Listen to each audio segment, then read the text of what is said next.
નમસ્કાર, હું છું આપના સાથે ઈશા દુબે. આપ જોઈ રહ્યા છો જનસાક્ષી ન્યૂઝ. નજર કરી આજના મુખ્ય સમાચારો પર. અંકલેશ્વર ઉદ્યોગ મંડળ પ્રેરિત અંકલેશ્વર એન્વાયરો પ્રિઝર્વેશન સોસાયટીના ઉપક્રમે યોજાયેલા 2 દિવસીય સેમિનારનું દીપ પ્રગટાવીને પ્રારંભ કરવામાં આવ્યો હતો. પ્રવર્તમાન સમયમાં વેસ્ટ વોટર ટ્રીટમેન્ટની એડવાન્સ ટેકનોલોજી ઉપર યોજાયેલ આ સેમિનારમાં અંદાજે 500 જેટલા ઉદ્યોગ પ્રતિનિધિઓએ ભાગ લીધો હતો. આ સેમિનારના વિવિધ સેન્સ દરમિયાન ઉદ્યોગોમાં વેસ્ટ વોટર મેનેજર અને વેસ્ટ ટુ રિકવરી તેમજ પર્યાવરણની જાળવણી અંગે તજજ્ઞો દ્વારા માર્ગદર્શન પૂરું પાડવામાં આવશે.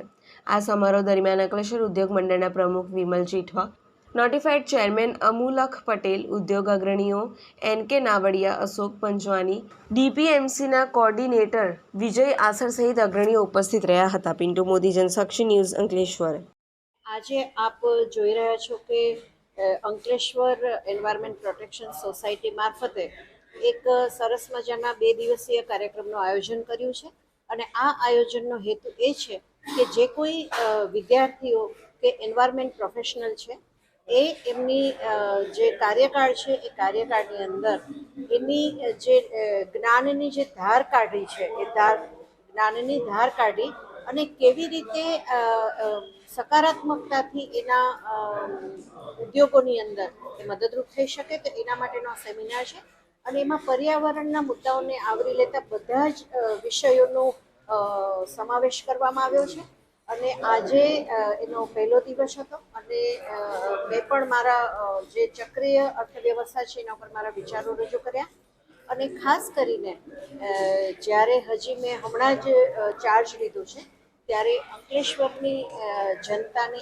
એક સંદેશ આપવા માંગુ છું કે આપની પર્યાવરણને લગતી કંઈ પણ સમસ્યા હશે તો આપ નિર્ભીકપણે જીપીસીબીને જાણ કરી શકો છો અને ગુજરાત પ્રદૂષણ નિયંત્રણ બોર્ડ અંકલેશ્વર પ્રાદેશિક કચેરી જે છે એની ટીમ હંમેશા આપના પ્રશ્નોના નિવારણ માટે સતત ચિંતિત રહેશે અને હાજર રહેશે.